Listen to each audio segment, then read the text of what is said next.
So, before me, listen, like Wade Keller and Alvarez, like those guys were doing like internet radio. And then there were people who did have podcasts, but here's what I kind of explain is that like, I was probably the first I definitely was the full-time professional wrestler who was in the wrestling full-time and then maintaining a podcast. And also probably the first person like actually in the industry, who was participating in the industry to also have a podcast, which I think makes it completely different than people talking about it from the outside. So I was inside it.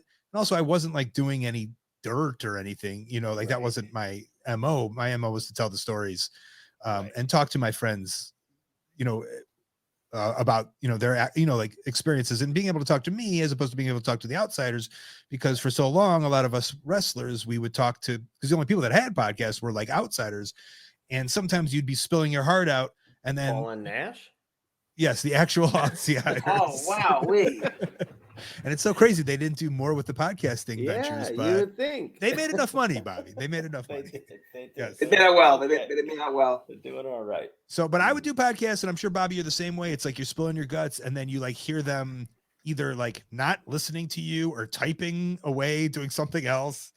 And I just got so frustrated. I was like, I'd like my friends to do a podcast that they would really enjoy doing and be able to get like the word out on their story and promote stuff. And so that's kind of how it all came to fruition. Yeah. So basically we're copying Colt's show. Is that? Yeah.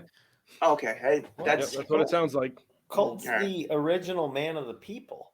I will say this. You are hands down, in my opinion, the OG when it comes to the podcast space for the boys. Like, I don't remember anybody doing it at that time, and certainly not doing it the way that you were doing it. Like, it was definitely a game changer in my opinion.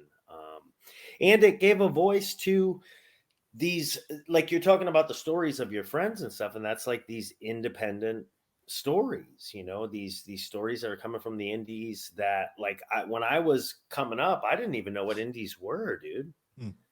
Like I had no concept of it. Right. But also once you were in, let's say the first 5 years of your career, Bobby, like, we know how wonderful a locker room can be at its best, right? When it's great.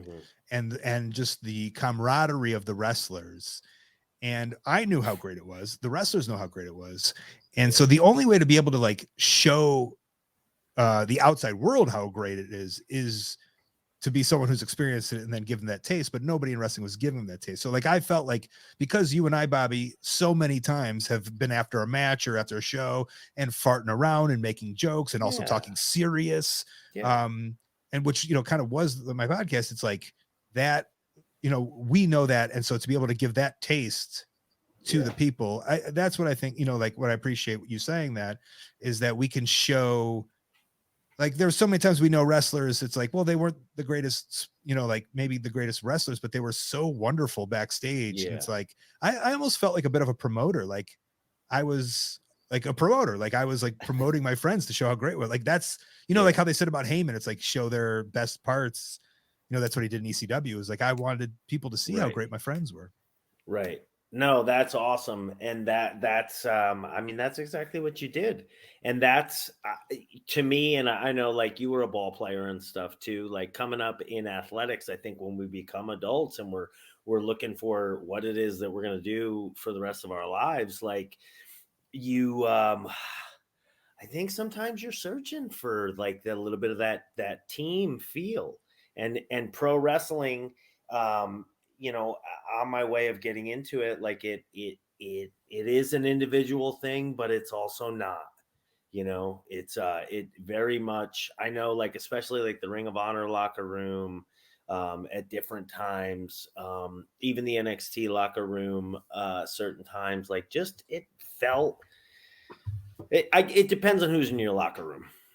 But it also depends who you are and how you look at it, because if you were like, well, that wasn't a team thing, you might have been the person not on the team, if you know what I'm saying. Yes. Right? Like, yes. That it's like, maybe me at 43, like maybe I'm like, oh, well, I don't feel like I'm fitting in with these people, but there's probably people in that locker room who are 25 and it's like, that's their that's their time to shine. Like they're in it in terms of teamwork, where maybe we're a little more jaded. And Sure. we're, you know what I'm saying? So, Yeah. but yes, I agree. And I do. Yeah. Like when I think of team, I think of like 2002 to 2005 or 2006 Ring of Honor for me, Yeah. of just building a company and Yeah. nobody caring about their money that much because we weren't Yeah. making any. So it's like, well, we're all trying to learn wrestling and change wrestling at the same time. And I'm very fond of those memories specifically. And there's definitely all different teams of wrestling or locker rooms that I've been in, but I think specifically that's the one that always holds a little place in my heart. Yeah. That's awesome.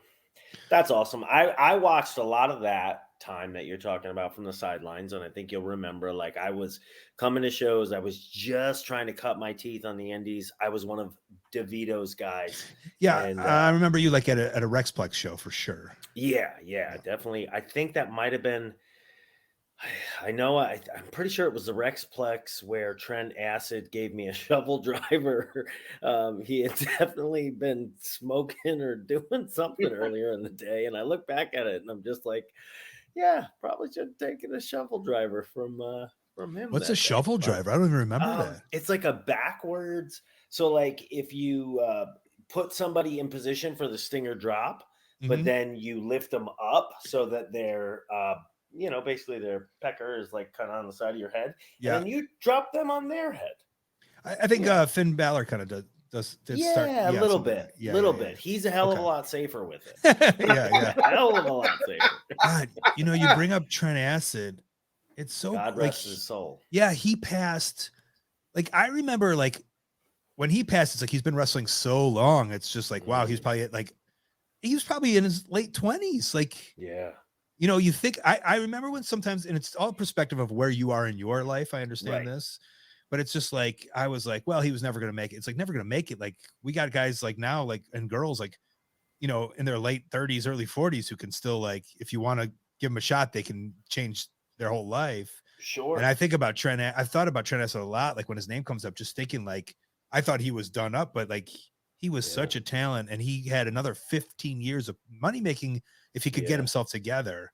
Yeah. Same with Sweeney, man. I think about that all the time too with Larry Sweeney. I don't know if you were around him much. I was around him enough to see some of the I don't even know how to categorize it. Almost like carnival. Oh, the main. Well, he was in Mania. Oh, well, yeah. Yeah, he was very manic. He was manic. His brain in had changed, but yes. Yeah, in a way that, you know, was like, I don't know, my brain just didn't operate that way, you know. Well, sure, he was sick. Right. But he was brilliant. And you say, you know, because his brilliance was in there while he was sick. Yeah. And he was brilliant, and he could have just, it's a sad thing to think of, but the Trent Acid brought, you know, that popped in my head of just how many years left they had and how great, and they could have been a part of this renaissance, especially, you know, maybe 6 years ago, like when the indie renaissance kind of started like booming. Right. They would have been right there.